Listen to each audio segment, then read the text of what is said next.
नमस्कार, कैसे हैं आप। उम्मीद है आप और आपका परिवार अच्छा होगा और ईश्वर से प्रार्थना करता हूं आप और आपका परिवार हमेशा अच्छा रहे।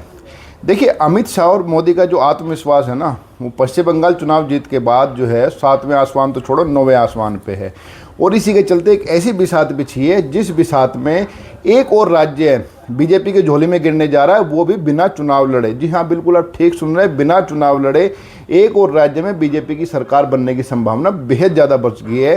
क्योंकि जो बिसात अमित शाह ने बिछाई है, इस बिसात में वो वहाँ की सरकार और वहाँ के नेता उलझ गए हैं।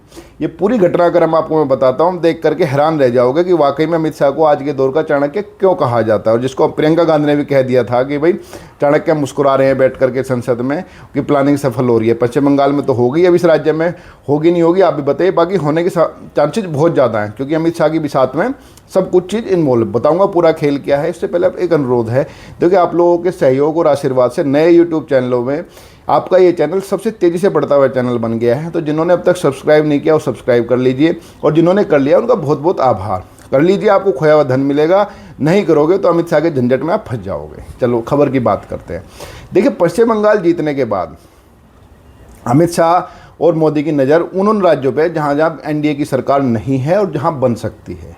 इसी में एक नज़र ऐसे राज्य पे गई है कि जहाँ उनको ध्यान है कि यहाँ तो आसान था काम, उस काम आसान को और आसान कर दिया है शुवेंदु अधिकारी ने। तसल्ली रखो, आप ही के लिए खबर निकाल के लाऊं। पहले छोटे उसका बैकग्राउंड तो बता दीजिए।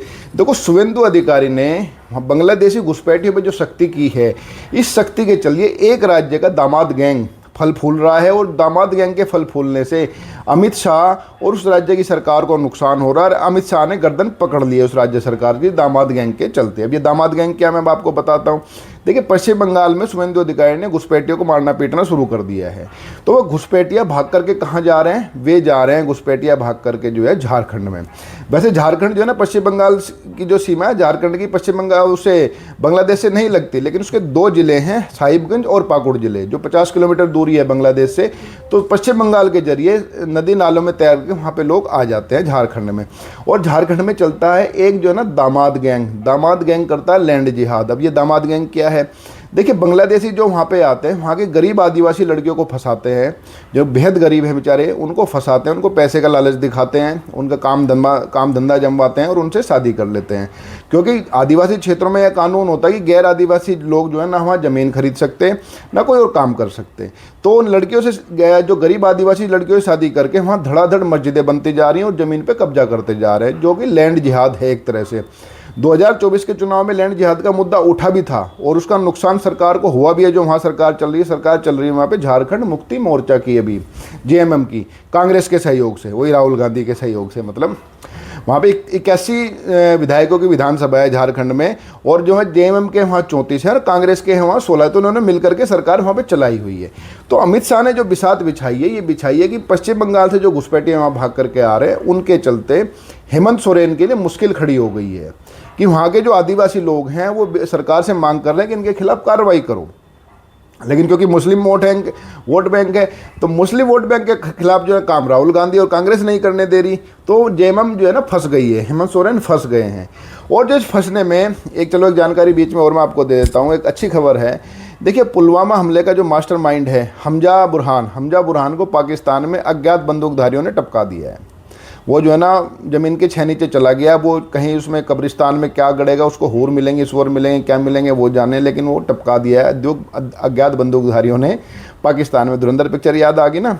चलिए, अब कमेंट कीजिए कि ये खबर आपको कैसी लगे कि पुलवामा हमले का मास्टरमाइंड निपटा दिया गया पाकिस्तान में बिना मुकदमे के ही, जो ना फैसला ऑन द स्पॉट स्टाइल में।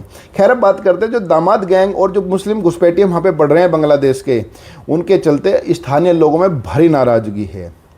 इनकी नाराज़गी को दूर करने के लिए जो जेएमएम सरकार है, मतलब जेएमएम के जो मुख्यमंत्री हैं हेमंत सोरेन, उन्होंने कार्रवाई करने की ठानी, लेकिन वो कांग्रेस ने वो रोक दिया। सूत्रों के अनुसार कांग्रेस ने साफ साफ कह दिया कि कार्रवाई करोगे तो हमारा वोट बैंक नाराज़ हो जाएगा, सरकार नहीं चल पाएगी। और मुस्लिम वोट बैंक थोड़ा सा जेएमएम के साथ भी है, तो इसलिए दो कदम उन्होंने पीछे हटा लिए। लेकिन जो घुसपैठियों के बहाने अमित शाह ने गर्दन पे शिकंजा कस दिया है झारखंड सरकार की कि भाई अब हम यहाँ पे कार्रवाई हम करेंगे। पश्चिम बंगाल में तो सख्ती कर ही दी, तो वहाँ से भाग करके आ रहे हैं अभी ये झारखंड में। और दूसरा एक कारण और है।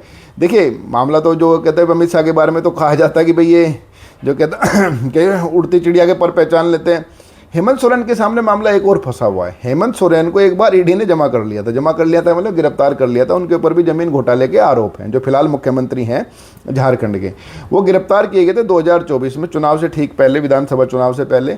उनकी पत्नी मुख्यमंत्री बनी थी और उनकी भाभी में चल रहा था, लेकिन चुनाव वो जीत गए थे। खैर, चुनाव जीतने के बाद वो जेल से बाहर आए, मुख्यमंत्री बने, फिर वो बेल मिली हुई। और जो ईडी का ट्रायल है उस पर स्टे है सुप्रीम कोर्ट का, उस पर सुनवाई अभी चल रही है। 30 अप्रैल को सुनवाई हुई है। ईडी के ट्रायल को स्टे किया हुआ है सुप्रीम कोर्ट ने। वो अगर सुप्रीम कोर्ट उसके स्टे को हटा लेता तो हेमंत सोरेन के फिर से जमा होने के खतरे बढ़ जाएंगे।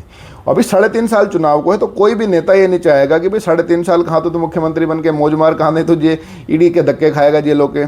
तो हाँ, ये फायदे एक और भी हो सकता है भाई। अमित शाह तो जब पैकेज तो पूरा ही देंगे ना, तो अमित शाह ने सूत्रों के अनुसार बीजेपी ने ये ऑफर दिया है झारखंड के जो नेता है और झारखंड के वर्तमान मुख्यमंत्री हेमंत सोरेन को कि भाई कांग्रेस से पीछा छुड़ा, कांग्रेस के 16 विधायकों को छोड़, तो हमारे 21 विधायक ले और 81 में से 31 तेरे, 21 हमारे, 34 तेरे, 21 हमारे, मतलब हो गए कितने, 56 विधायक। आराम से मौज करियो 3.5 साल, और हम तेरे को केंद्र से अलग बजट भी देंगे और दबकर की हम यहाँ कार्रवाई करेंगे, लैंड जिहाद को भी खत्म करेंगे और इन दामाद गैंग को भी कूट पीट करके वापस वहीं भेजेंगे जहाँ पश्चिम बंगाल में शुभेंदु अधिकारी भेज रहे हैं।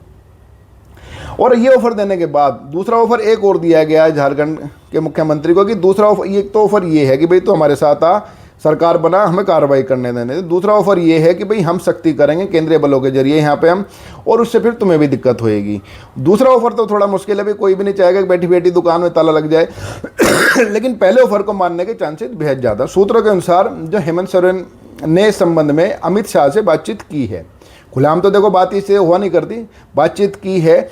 और यही कारण है कि जहां एक और सरकार कांग्रेस के हाथ से जाती दिख रही है, वहीं बिना चुनाव लड़े ही एक और सरकार बीजेपी के खाते में, मतलब एनडीए की बनती दिख रही है। और बीजेपी ये भी क्यों चाहती है, देखो बिहार में, झारखंड से लगा हुआ बिहार, वहाँ बीजेपी की सरकार, उससे लगा हुआ उड़ीसा, वहाँ बीजेपी की सरकार, इससे लगा पश्चिम बंगाल, वहाँ बीजेपी की सरकार, असम में बीजेपी की सरकार, त्रिपुरा में बीजेपी की सरकार। तो ये इस सर्कल में एक ये झारखंड ही ऐसा बच रहा है जहाँ नॉन बीजेपी सरकार है, मतलब गैर एनडीए सरकार है।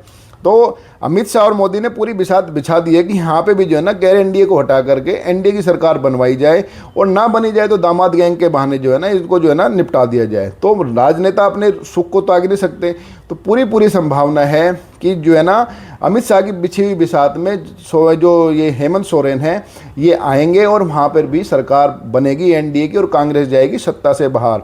और यही एक कारण है कि भाई जो राहुल गांधी बौखला रहे हैं, तो इटली वाला तो मामला है कि उनकी मौसी की जांच वहाँ करवाई जा रही है जो एंटीक की शॉप चलाती है, खबर में लिंक दे रहा हूँ उसमें देख लीजिएगा। बाकी दूसरा कारण ये भी है कि राहुल गांधी को भनक लग गई है कि भाई एक और जगह से उनकी दुकान बंद होने वाली है। यही कारण है वो इतने बौखलाए हुए कह रहे हैं कि भाई मैं उनको गद्दार कहूँगा, इसको जो है मोदी को, अमित शाह को और आरएसएस को, और माफी भी नहीं।